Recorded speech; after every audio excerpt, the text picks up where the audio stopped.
Pemirsa sekalian dimanapun berada, khususnya mahasiswa kelas saya di program studi akuntansi Universitas Muhammadiyah Yogyakarta yang sedang menempuh mata kuliah analisis informasi akuntansi.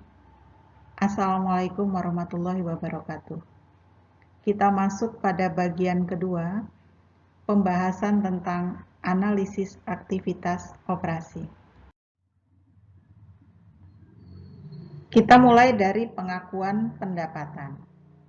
Saudara, pendapatan adalah aliran masuk atau kenaikan aset perusahaan lainnya, atau pengurangan kewajiban, atau kombinasi keduanya, akibat pengiriman atau produksi barang, pemberian atau penyerahan jasa, atau kegiatan-kegiatan lainnya, juga merupakan operasi pokok perusahaan selama periode tertentu.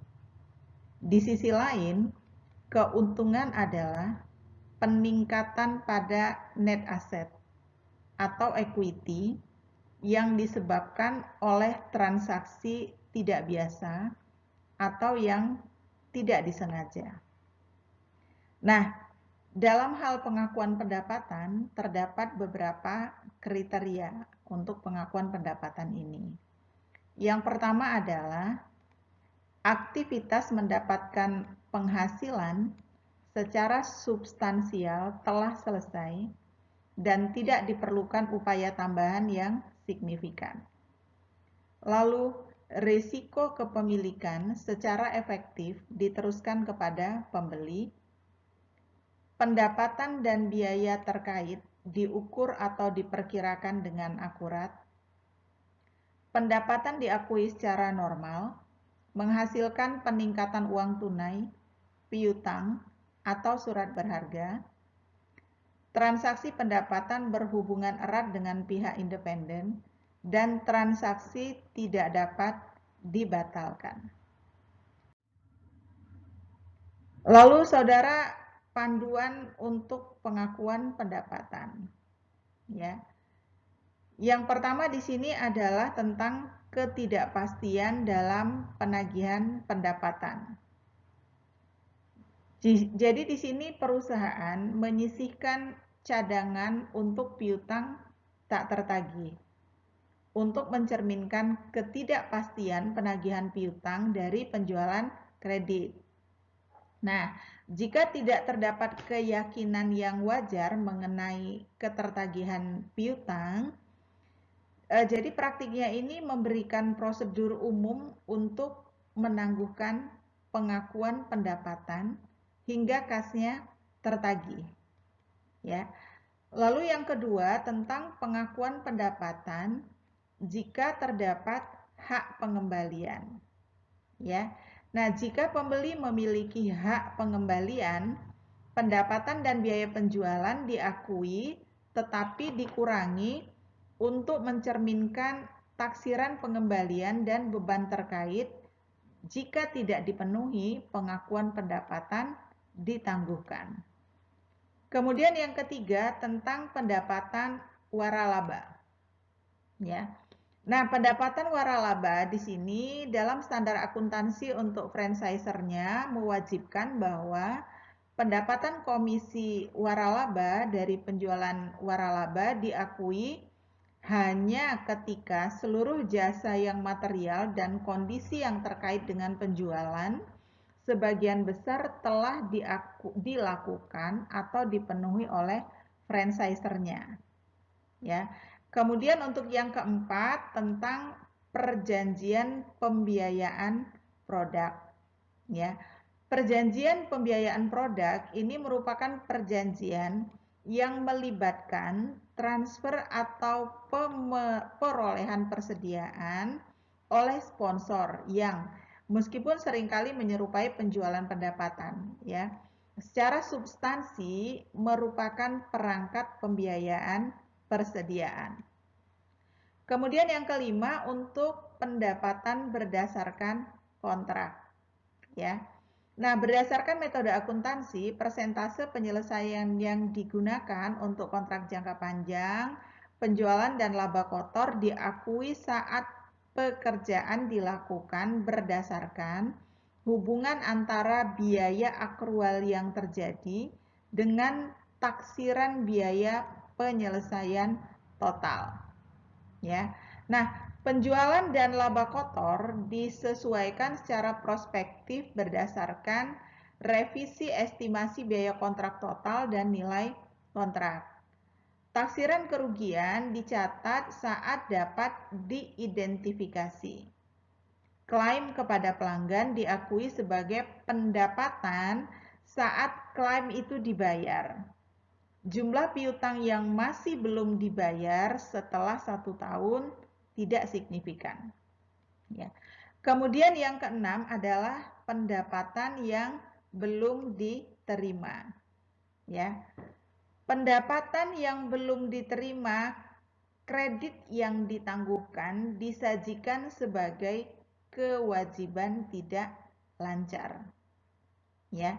Nah, ketika sebagian dari pendapatan ditangguhkan diperoleh, maka entry ini adalah pendapatan ditangguhkannya di debit dan pendapatan di kredit. Jadi akun pendapatan ditangguhkannya itu akan di debit, sedangkan pendapatan di kredit. Akun pendapatan di kredit. Nah, saudara, titik rawan dalam permasalahan ini adalah yang pertama, kecukupan modal ekuitas pada entitas pembeli selain ekuitas yang berasal dari penjual.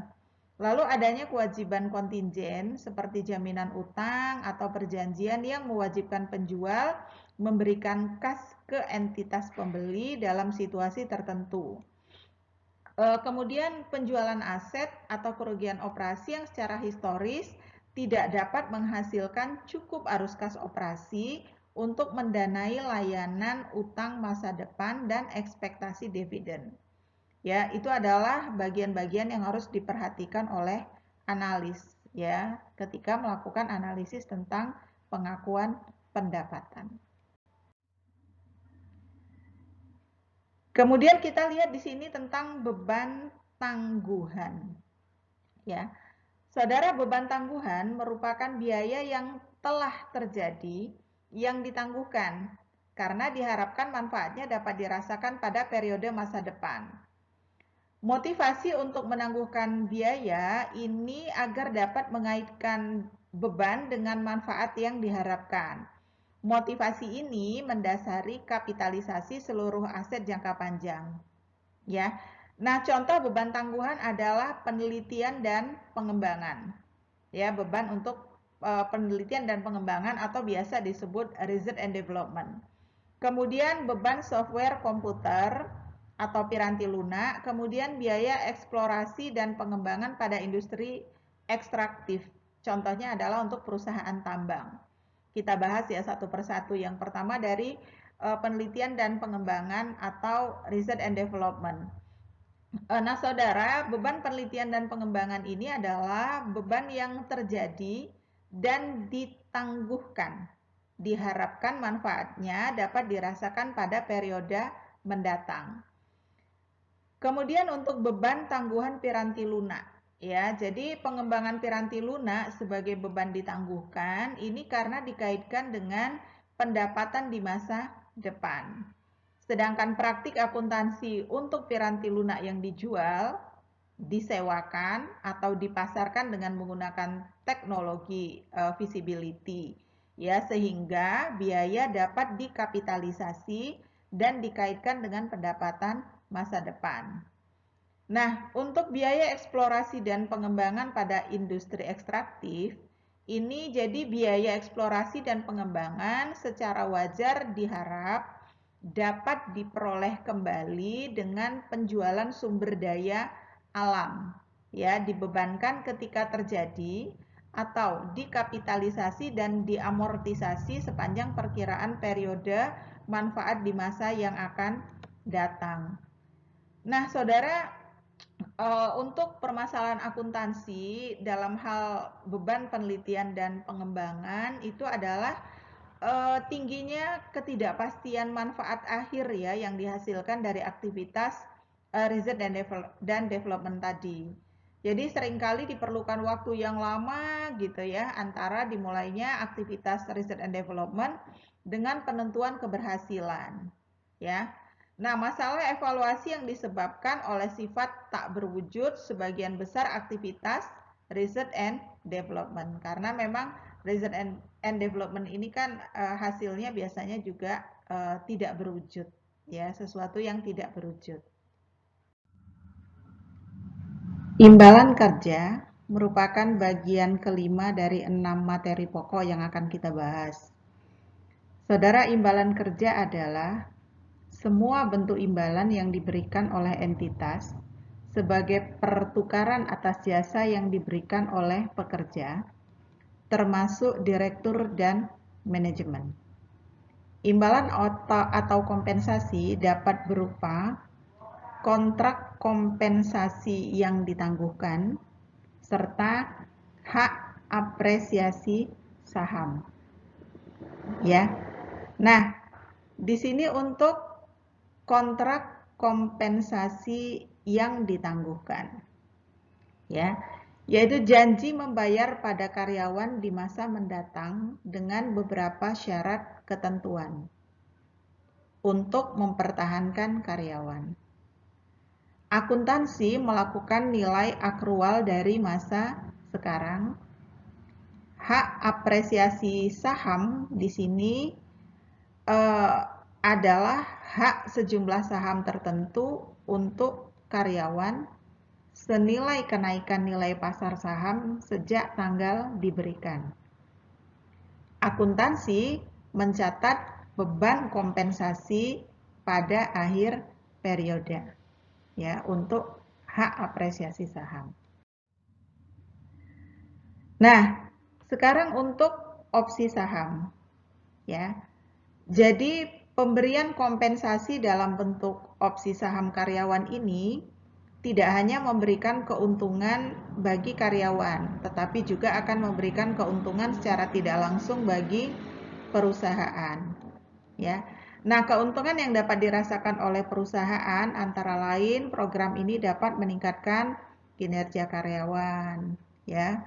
Kenapa? Karena hal ini memunculkan rasa memiliki terhadap perusahaan oleh karyawan yang memperoleh opsi saham karyawan tadi.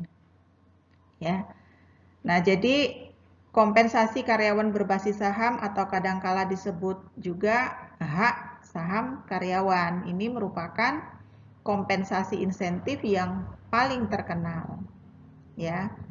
Nah, di sini kenapa? Karena tadi yang pertama adalah meningkatkan kinerja karyawan ya dengan memberikan karyawan kepemilikan pada perusahaan ya. Jadi karenanya menyatukan insentif karyawan dan perusahaan ya.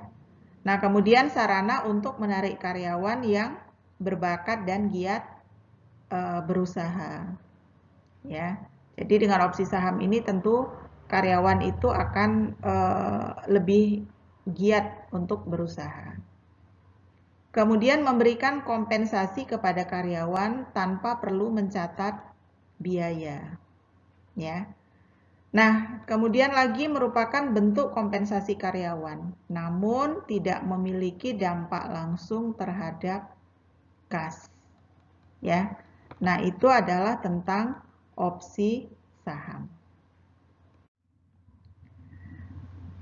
Lalu saudara, untuk dasar ekonomis kompensasi karyawan berbasis saham. Jadi manfaat maupun biaya kompensasi karyawan berbasis saham ini ada beberapa.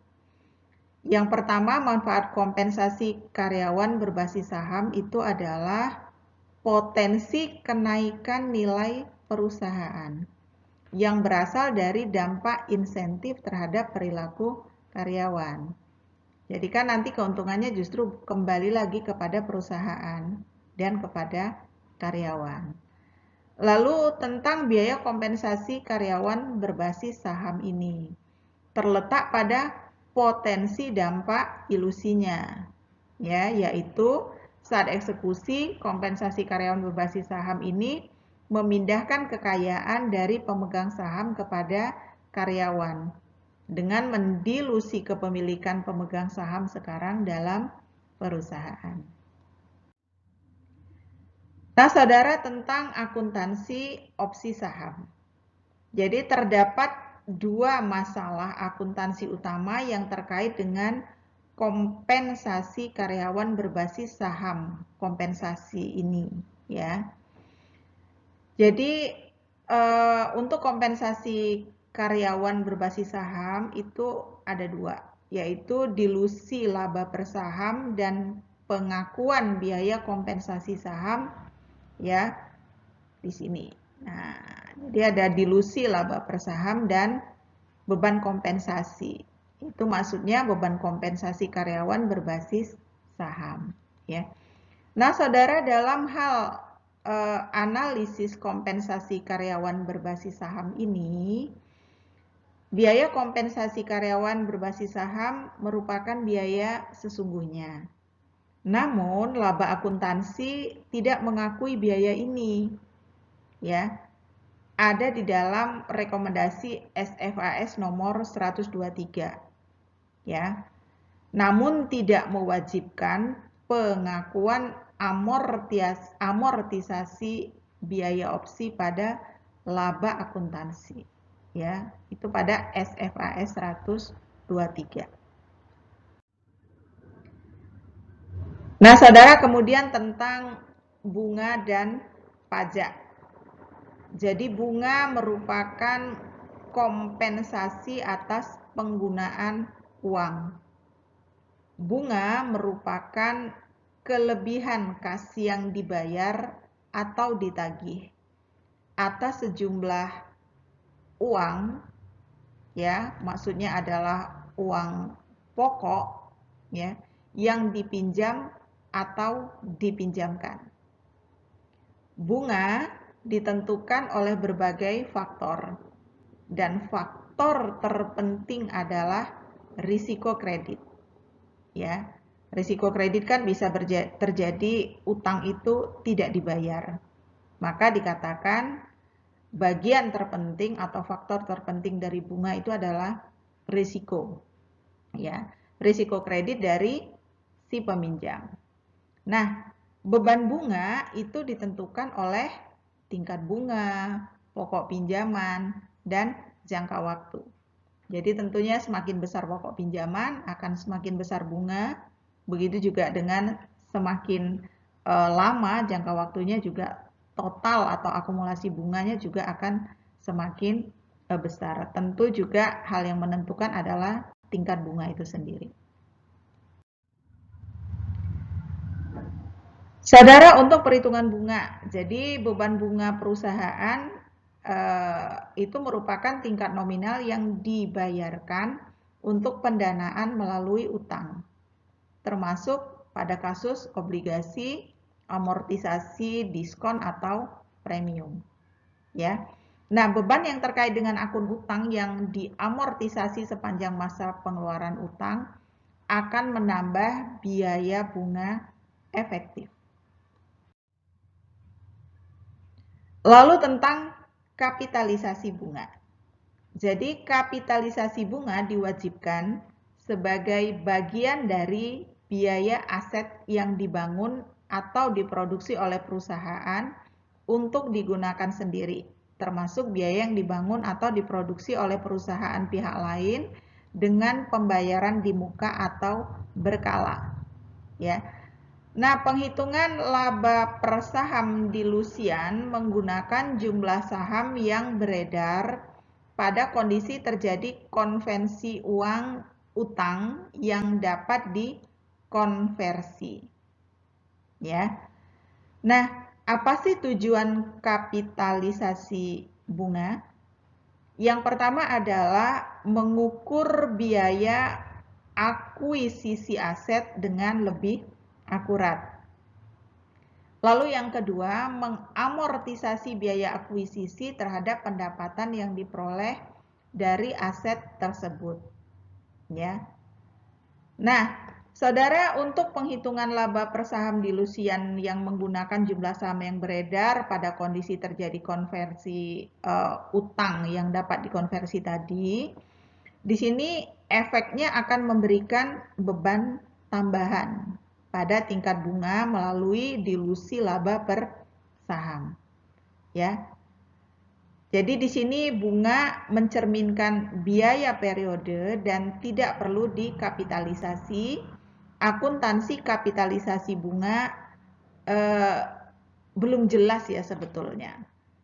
Ya, sehingga mengarah pada keragaman pada praktiknya ya oleh analis ya, karena memang untuk kapitalisasi ini aturannya akuntansinya belum begitu jelas.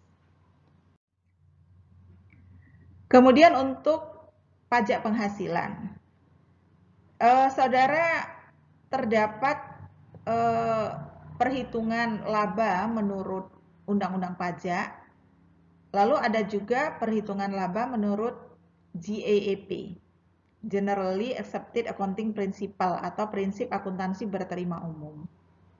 Ya, kalau di Indonesia kita menggunakan SAK. Nah, perhitungan laba menurut Undang-Undang Pajak ini ternyata tidak sama dengan perhitungan laba menurut GAAP atau prinsip akuntansi berterima umum. Kalau yang di Indonesia tadi saya bilang standar akuntansi keuangan atau SAK.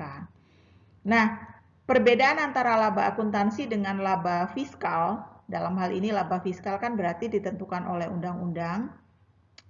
Ini ditandai dengan adanya koreksi fiskal biasanya, ya, entah dia positif atau negatif atas laba akuntansi. Jadi hampir semua perhitungan laba akuntansi yang dihasilkan harus mengalami koreksi fiskal untuk mendapatkan penghasilan kena pajak. Karena tidak semua ketentuan dalam standar akuntansi keuangan digunakan atau diperbolehkan sebagai pengurang dalam peraturan perpajakan. Dengan kata lain, banyak ketentuan perpajakan yang tidak sama dengan standar akuntansi keuangan. Ya. Nah, maka dalam SAK semua pengeluaran atau biaya boleh dikapitalisasi untuk dibebankan asal mempunyai kecukupan bukti ya yang valid. Sedangkan menurut Undang-Undang Perpajakan yang diperbolehkan sebagai pengeluaran atau beban adalah beban yang mempunyai hubungan langsung dengan yang diberi istilah sebagai 3M ya, yaitu memperoleh, menagih, dan memelihara pendapatan atau penghasilan. Saudara, itu saja yang dapat saya sampaikan untuk materi analisis aktivitas operasi ini.